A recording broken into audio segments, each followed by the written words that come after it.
everybody, to a Couch Jockey Deck Tech. And so here's the thing. Tainted Pact. Dead archetype? Question mark? Everyone thought that this archetype was dead when Thassa's Oracle got banned in Historic. But the old way that you would build the deck typically was with two Thassa's Oracles or one Thassa's Oracle and one Jace, so that your Tainted Pacts don't break. Actually, let me back up a little bit. The way that this deck wins is by milling itself with the card Tainted Pact. Right here. It does this. Exile the top card of your library, and you can repeat this process until you hit a card that you like, or until you hit a card that you've already hit.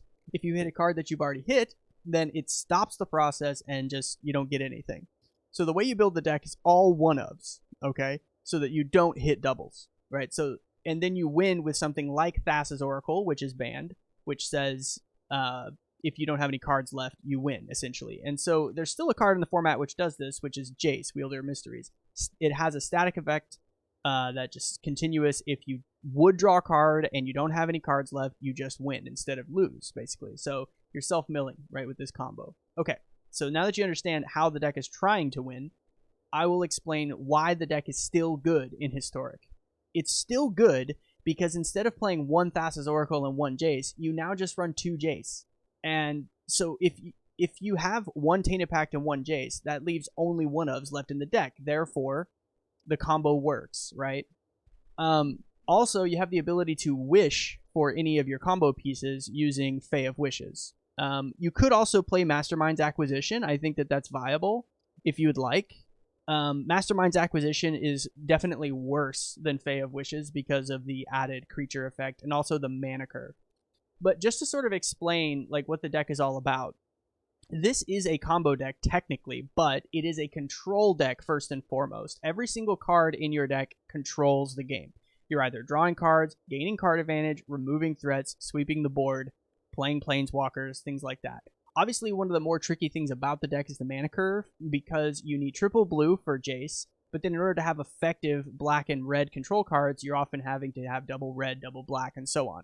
Once again, just to reiterate, you can't have multiples of anything, so that means all of your land has to be one-ofs. This makes the mana base kind of wonky, and one of the hardest things about the deck to sort of learn how to play properly. But in my experience, after having climbed essentially from Platinum to Mythic on ladder with a pretty high win rate, it's like a 63% win rate or something like that. Anything above 60% win rate in Constructed, I'd consider to be extremely high tier. I'd say it's very, very good. I don't think it's the easiest deck in the world to play. Kind of complicated. Obviously, you have to think your way through every scenario similar to just like any control deck.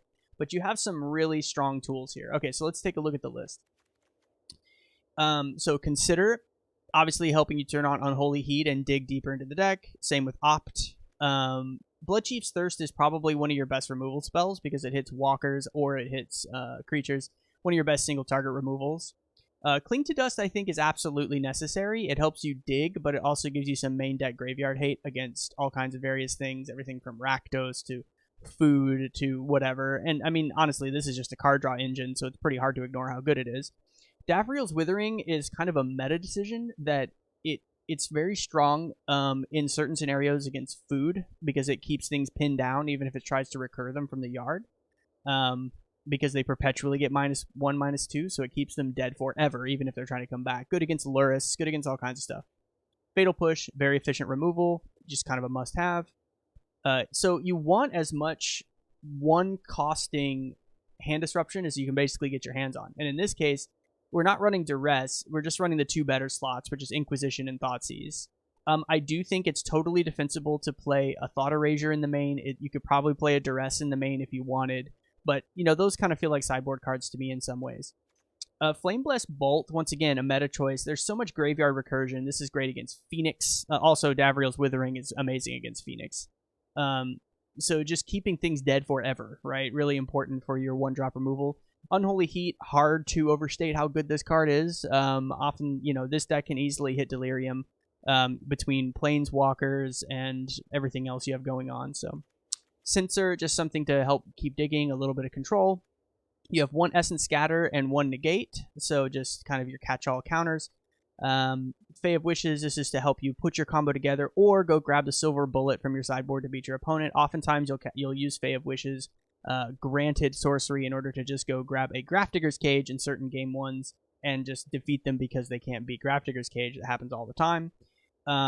Alternatively, you could go get something like Thought Distortion if you're playing in a long control matchup, or another sweeper in Languish, or maybe they have a bunch of planeswalkers and you need an Elder Spell. This is actually one of the biggest tools to have a wish board for, is Elder Spell, because there's plenty of decks right now that are trying to run multiple planeswalkers, and so you can just eliminate all of them, which is incredible. So in terms of like a lot of these slots, in terms of removal slots, these are kind of up to you and what your take on the meta is, because there's a lot of flexible things in these three colors and Historic. I think that playing red is absolutely necessary because the best sweepers are in red, and also, you have Expressive Iteration and just a lot of other really good tools in red. So the best cheap removal, the best sweepers. Heartless Act just kills any creature. So here's your two Tainted Pacts. Obviously, if you could play more, you would, but you can't. A Braid, this is really good for blowing up pesky artifacts. It's good to have a little bit of artifact. So your interaction with artifacts in the main deck is a Braid, Culligan's Command, and Prismari Command. You're running 3 things that affect artifacts in your main deck, which is quite strong. There's your Expressive Iteration for card draw. Meathook Massacre is actually a true meta choice. This I'm running, even though like double black is kind of hard for the deck. I'd much prefer have double blue or double red. Like the order of emphasis of color goes blue, red, and then black. But I'm running this because it buys you basically an infinite amount of time against food. So black-green food is a problem. It can be a problem. So Meathook Massacre can buy you the stabilization that you really need in order to pull ahead. Shatterskull Smashing is just there basically as a land slot and gives you a little bit more to do. So Solve the Equation can allow you to go get half of your combo, which is Tainted Pact. Now, the interesting thing about this is that if you have a Tainted Pact and then you solve the equation for a second Tainted Pact, you technically have the combo because you can Tainted Pact to get a Jace, right? And so now your deck is all one-ofs. You have a Tainted Pact and a Jace, so you have the combo. Right now, obviously, that's a lot of tutoring and pretty slow to put it together, but it is a way to put it together.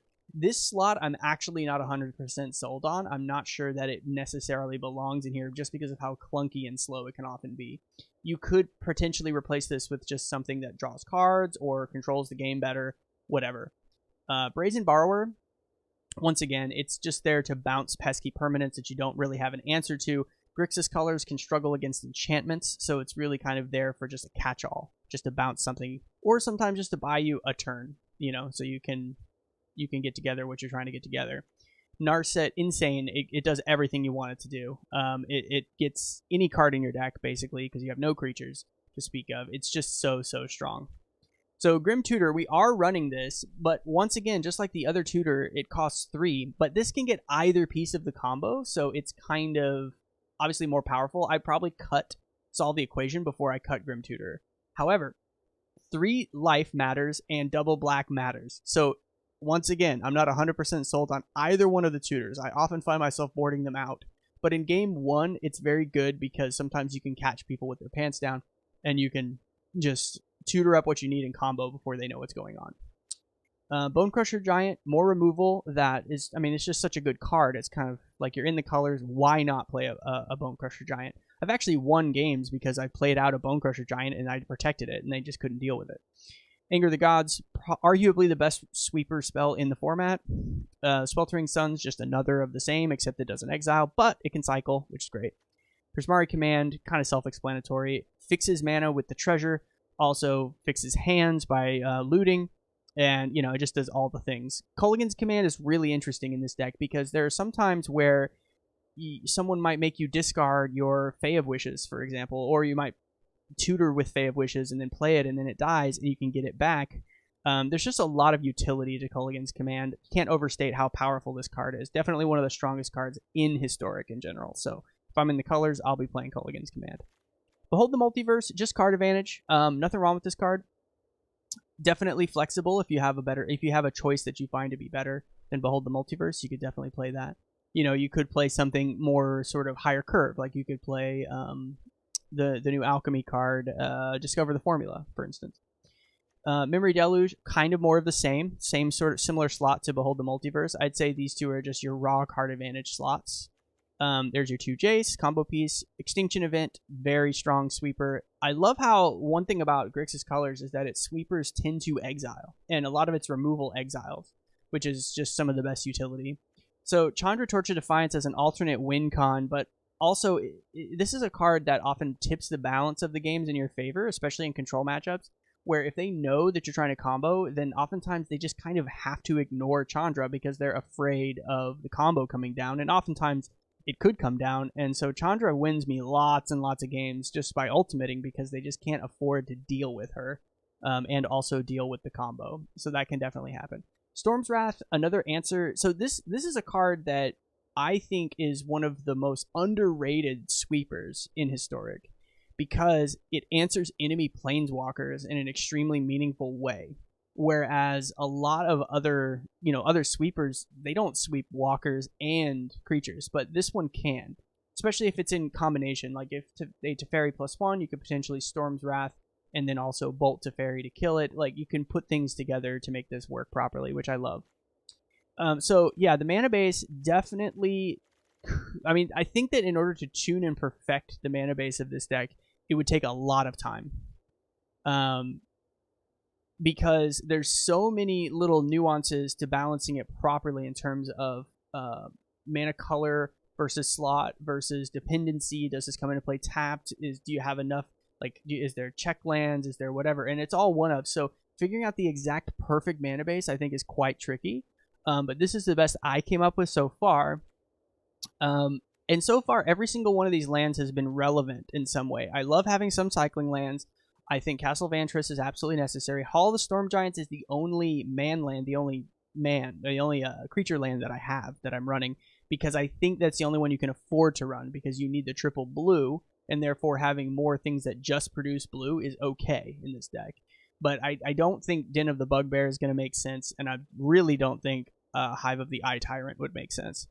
But yeah, so having Fetid Pools is great for check lands, also cycles. Let's see.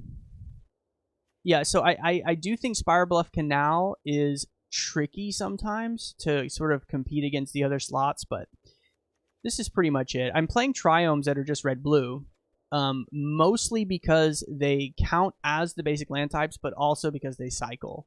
And this deck often will just do nothing on turn 1, so stuff coming into play tapped is not such a big deal.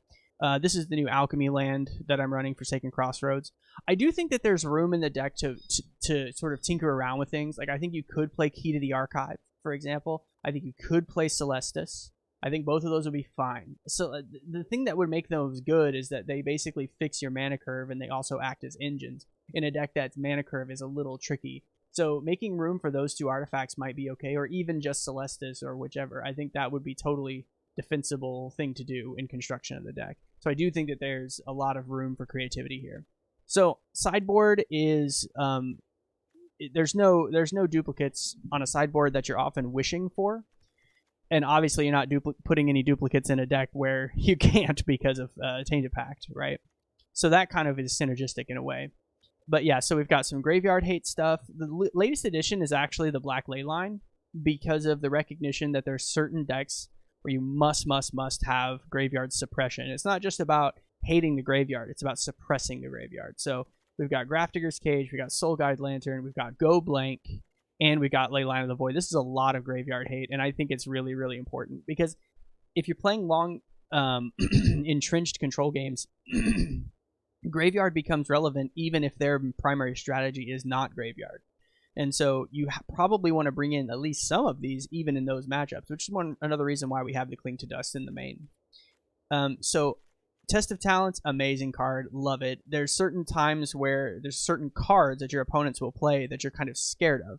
Things like, when you're comboing off with Jace, if they do a Fateful Absence, for example, on your Jace, you could just lose the game. So you could, at certain point throughout the matchup, Test of Talents all their Fateful Absences out of their deck to help insulate you from the thing that beats you, basically.